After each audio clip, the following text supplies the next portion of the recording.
El museo, por ejemplo, es una parte importante en ese sentido, y vemos como un aspecto interesante que en la historia de la concepción de museos desde el siglo XIX, uno había pensado el museo como una arquitectura industrial, por una razón importante, que es el museo es un lugar de colección, y colecciones tienen tendencias de crecer. ¿Y cómo se hace eso con un objeto arquitectónico que es estático? ¿Cómo transformar ese objeto arquitectónico en algo tan flexible que permite el crecimiento paralelo al crecimiento de las colecciones? Y por eso la gente estaba pensando en una estructura radicalmente industrial de acero, digamos, de galpones que se pueden repetir y agregar uno detrás del otro. Así que ese almacén, ese depósito, esa memoria, digamos, arquitectónica, es algo importante, y además se vincula con eso, con ese contexto artístico, incluso como cualquier tipo de museo que está vinculado con el mundo de arte. El elemento más radical en esa línea de la arquitectura de los dispositivos de almacenar, recién pasamos por un camión, son los containers.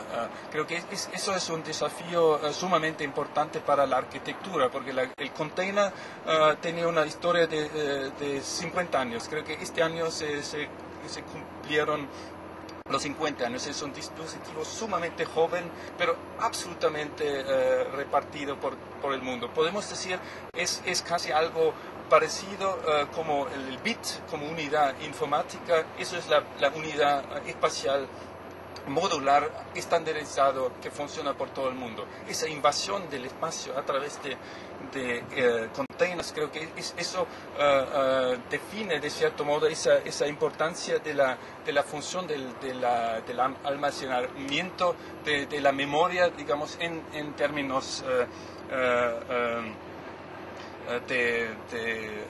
arquitectónicos. Y interesantemente, el container se vincula íntimamente con esa otra función que había nombrado, no solamente almacenar, sino transmitir. El container consiste o la función propia del container es transporte también.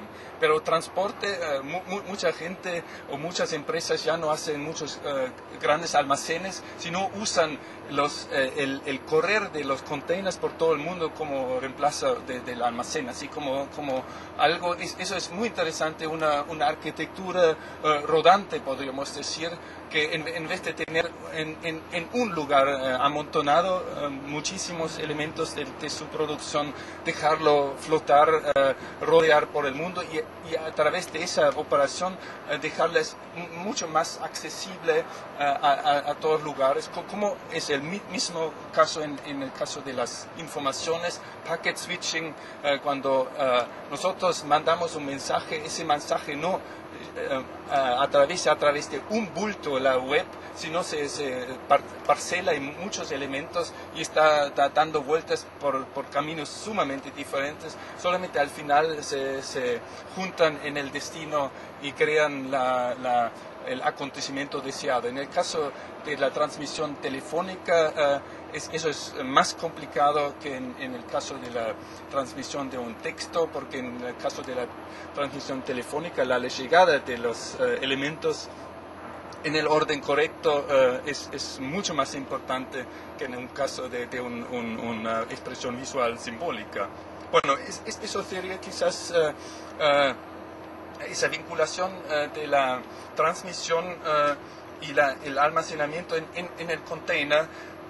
Y si vemos otra vez un poco atrás la historia de la transmisión en términos de espacios o máquinas, entonces evidentemente eso es la gran historia de barcos y del ferrocarril. Y ferrocarril como lleva en su nombre el material que vamos a usar y visitar hoy la producción, así que un dispositivo se autodefina a través del material propio. Ferrocarril, chemin de fer en francés, el camino de hierro, el ferrocarril es algo interesante, sobre todo porque al principio, cuando se había desarrollado la idea del ferrocarril, pensaron que los rieles habría que hacer en granito.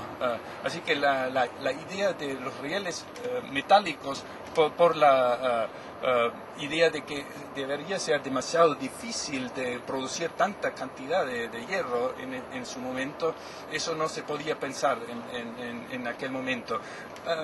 Volver a la idea de la máquina, es interesante. Un teórico de las máquinas al principio del siglo XX, Franz Reuleaux, describió, por ejemplo, el sistema ferrocarril como máquina de la manera siguiente, que los rieles forman parte de la máquina. Eso es muy interesante. No es la locomotora, la máquina que se mueve no sé dónde en rieles, sino una parte esencial de esa máquina son los rieles. Y si entonces queremos dibujar el tamaño de esa máquina, tenemos una máquina que tiene la dimensión de la red ferroviaria de algún país. La red ferroviaria de la Argentina era enorme, hoy en día es pobre, pero si pensamos en ese sentido, ese tipo de máquina como una instalación de un objeto es interesante, porque la máquina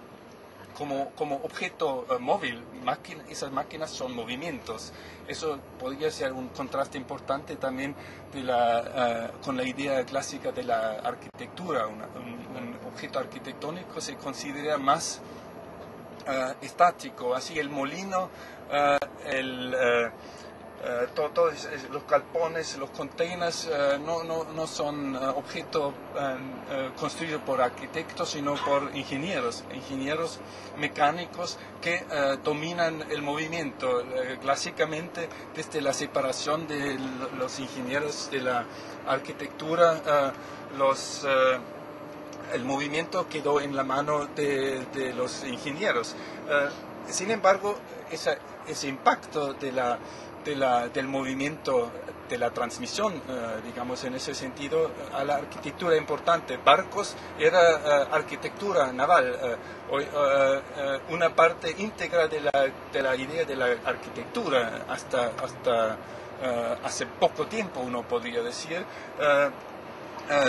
El tren, de la misma manera, digamos, todos los elementos externalizados o dando vueltas entre barco y edificios, o entre trenes y edificios a la vez. Eso es un intercambio sumamente importante, y podemos decir, aunque los edificios no se mueven, están en contacto continuo con esa idea de la construcción de objetos de transmisión, de transporte. Quizás el objeto más que produjo el desafío más grande es evidentemente el avión en el siglo XX, por sus construcciones livianas que exigía, y en ese sentido se produjeron relaciones importantes entre arquitectura y aviación. La escuela Bauhaus, cuando se trasladó de Weimar a Dessau, una de las razones para elegir Dessau era que Dessau era la sede de la empresa más importante de aviación de Junkers en su momento, y una idea era poder producir una sinergia entre ambas empresas, lo que no pudo conseguirse porque 6 años más tarde asumieron los nazis al poder, y entonces se cerró la